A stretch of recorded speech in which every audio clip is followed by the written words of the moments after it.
What's up guys, this is Chris, welcome back to my channel, and we've got another Robinhood portfolio update for the month of April 2021. I'm very excited, it's been a while since I put one of these out. So in this video, I want to go over my top 10 holdings and then a bit of the rest of the holdings, because I do have at this point 30 different stocks. I know it's like my own ETF here. We're gonna learn about some great growth stocks. You got some value and dividend stocks, and we're gonna break it down to really understand how to manage and diversify your portfolio. So if you're excited for this, make sure to give this video a like and consider subscribing, of course, and it helps out the channel in a very massive way. So before I reveal the top 10, I do want to disclose some things about my investing strategy and my progress so far in my investing career. So we are up around 145% all time, and on the 1 year chart, we're up over 200%. That's over $100,000. So we have made a lot of progress through investing, and this is definitely a really great way for you to grow your wealth. I am primarily a swing trader slash long-term investor, so most of the stocks and the positions I get into, I have a vision of seeing that company's stock increase over the next 3 months, 6 months, and sometimes even a year or several years into the future. Those are my super long-term stocks, and I do have several of those in my portfolio. When it comes to investing, I personally am a bit of an aggressive growth investor, so I do invest on margin. I know it's like a taboo thing, but if you do it responsibly, I think it definitely has a place in your portfolio. It's like taking a mortgage or a loan for your business, but in this case, for Robinhood specifically, you do only pay 2.5% for margin. And as long as you do invest in more of the safer risk profiles, and you don't gamble on options or super speculative stocks, then I think it works out. Now, the second thing to keep in mind is that for my personal portfolio, I do have a split of around 70% growth and 30% value. And we'll talk a little bit more throughout this video as to what those different categories of stocks are. But obviously, if you do invest in more growth stocks, you do take on more risk. And a lot of those stocks tend to move up and down a lot, as opposed to like a McDonald's or General Electric, maybe not General Electric, Con Edison, like a utility company. Then, those companies tend to be fairly flatline and safe, conservative, right? A Verizon is another example. So in my portfolio, I also do not do a lot of options trading. So if you're looking for that type of thing, probably not gonna see that in this video, but I will have options tutorials on the options that I do, such as covered calls, cash secured puts, things like that. So make sure to subscribe again to catch those videos in the future. All right guys, so when it comes to my top 10 stocks in my $155,000 Robinhood portfolio, the industries are going to cover e-commerce, banking, fintech, materials, EV materials, social media, semiconductors, software, real estate, gambling, and travel, okay? And after I cover those 10, you're gonna see the breakdown of what percentage is each of those stocks. All right, guys, so we're going to dive right into some of these top 10 stocks right now. And SE is the first one. This is my biggest position in my portfolio. I have $35,000 in this company. $22,000 was my original investment. You can see right here. And the total return right now is around 60% or $13,000. I do expect SE to become a $1,000 stock in the future, and I've done a whole video on that, so please check that out. It's going to have all of the due diligence broken down way in depth. All right, but essentially this is a company operating primarily in Singapore, but throughout Southeast Asia, Malaysia, Thailand, places like that, with a lot of growth, a lot of internet penetration, a lot more people buying things online. So they have a growing e-commerce business. That e-commerce business grew about 150% plus over the past year.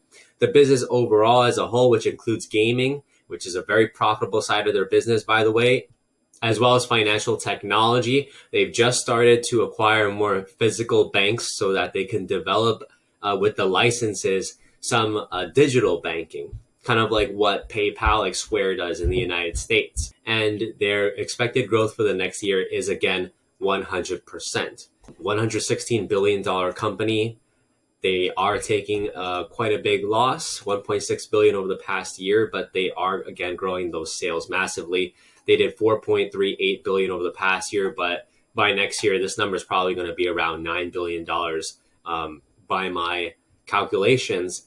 And for a price to sales of 26, this is a pricey stock, but it's not the worst. And certainly it's doing all the right things as far as that massive growth and being in areas of business you want to be in. When you look at companies like TTD, for example, which trades at a price of sales of 36, it's a lot higher than what SE trades at. If you look at Shopify with the price of sales of 48, again, that is a lot higher than what SE trades at. So this is definitely a company that I'm holding on for the super long term. The next one on this list is JP Morgan, the biggest bank in the United States by assets. This is a $460 billion company. If you look at a weekly chart, you'll see that this went down from 140 all the way to 80 before bouncing back now in a big way because of the economic recovery, all the stimulus, the reopening. This company has exposure to obviously the consumer, with consumer lending and mortgages. Consumer health is actually pretty good right now. So when we look at the valuation of JP Morgan, this is only at a 17 PE right now, and the forward PE is a 13.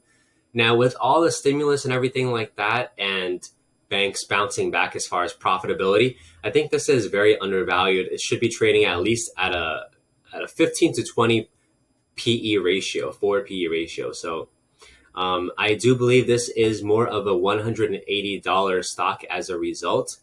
And it also has a 2.34% dividend.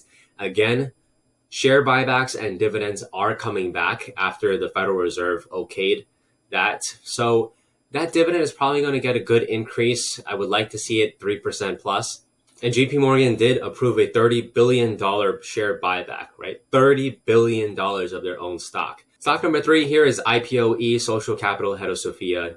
Number 5.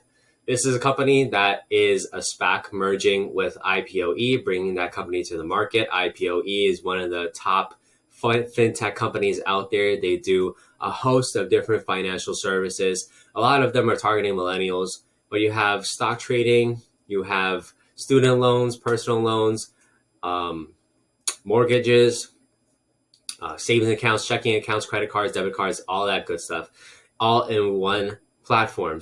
And if you look at the projections over the next 5 years, this company is going to go from $600 million in revenue to $3.6 billion in revenue.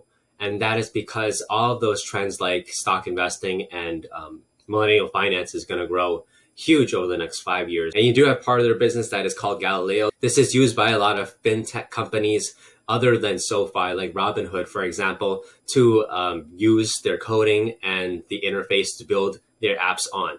So as those other platforms grow, SoFi is going to get that revenue as well, at least a cut of it. So it's a way for them to really nicely diversify their business, keep their enemies close, right?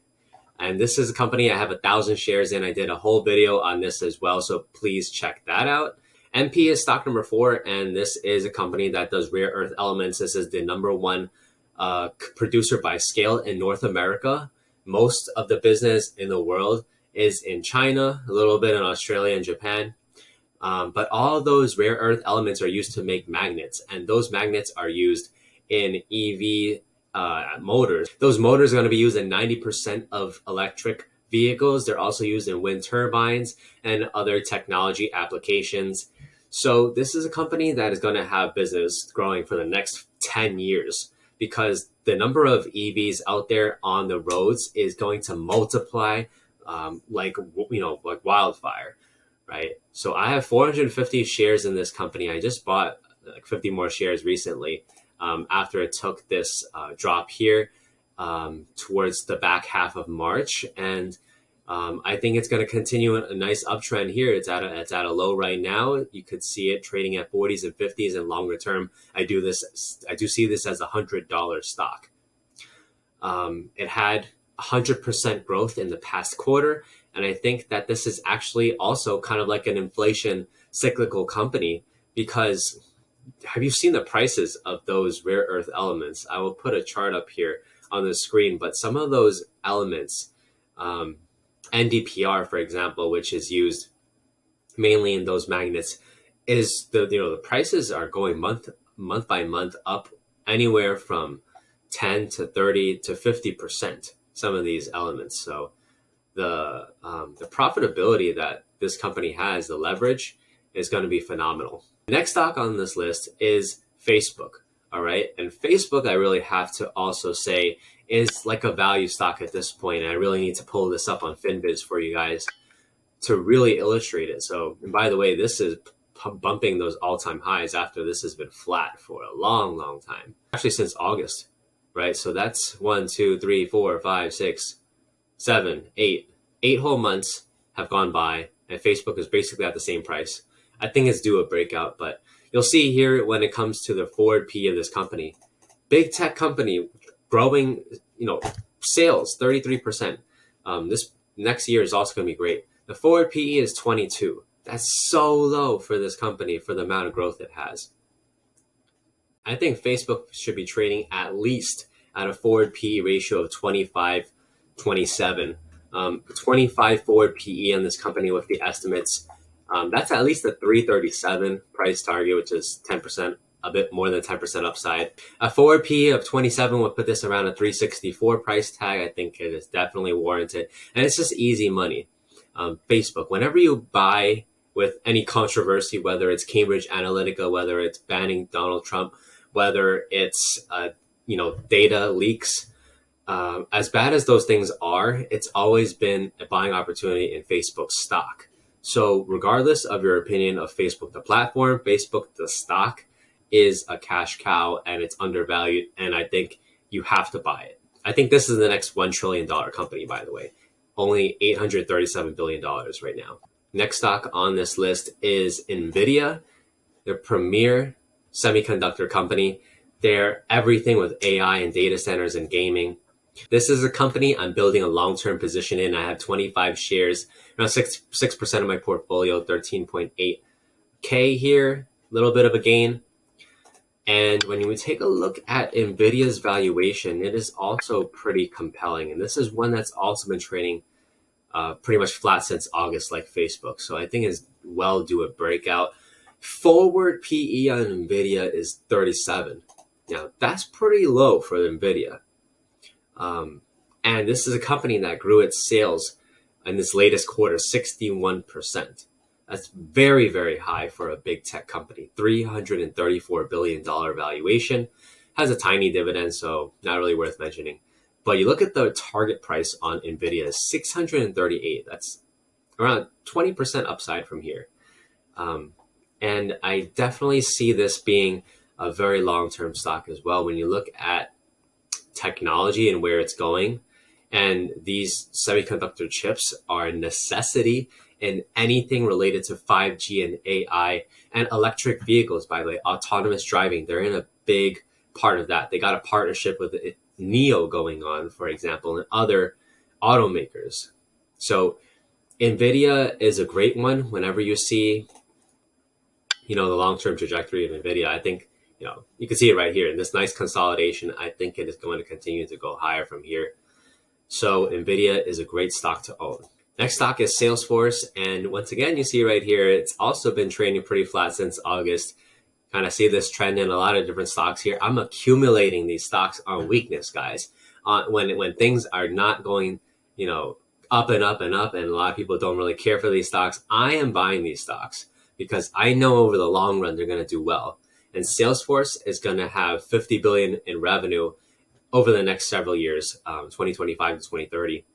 And this is a company that is just going to have consistent growth every year, every year, every year. Over the past several years, this has done nothing but grow double digits. They've only gone from strength to strength and really competing in the enterprise software business with the likes of Microsoft is like one of its nearest competitors. And you know how big Microsoft is. I'm at a flat return right now, only a small loss. My cost basis is 223. I have 55 shares, 5% of my portfolio. This is a $200 billion company. And it's actually a profitable software company. If you take a look at a lot of these software companies, for example, like Snowflake, which has high growth, but it has no profits and is trading at a price to sales of 100, which is very, very, very, very expensive. Realty Income Corporation is one of my main dividend stocks. Okay, this does pay around a 4.3% dividend. So for every $100 you have in this company, you will get $4.30 throughout the year. And this company pays its dividend monthly.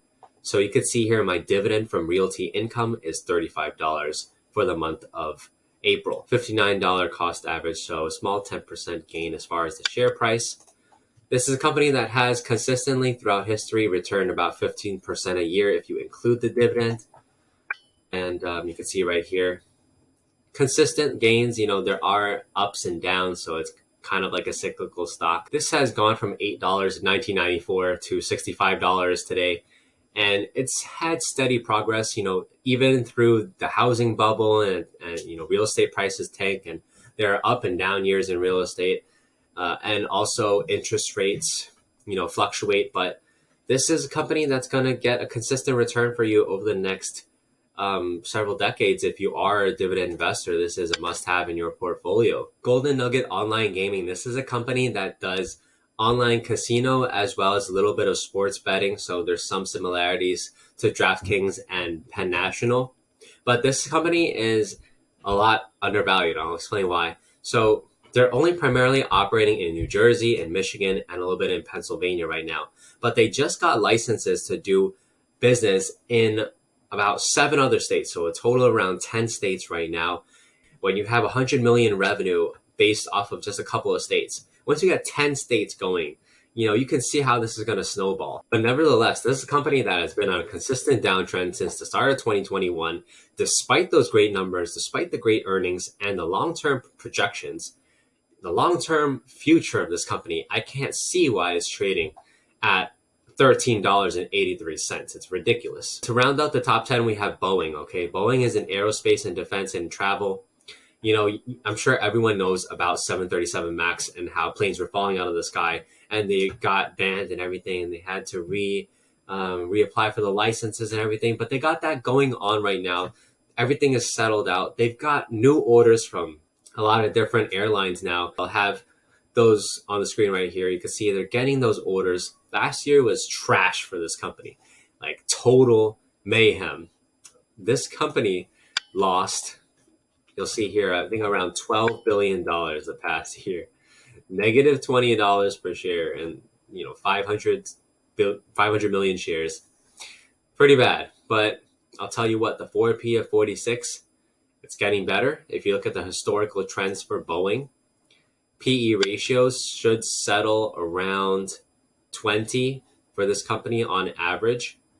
And this is a company that, before the crises with the 737 MAX, this was doing profits like no one's business, $10 to $20 of EPS. Profitability is going to go nuts again. This is a perfect reopening cyclical stock where the profits are going to switch from negative to positive.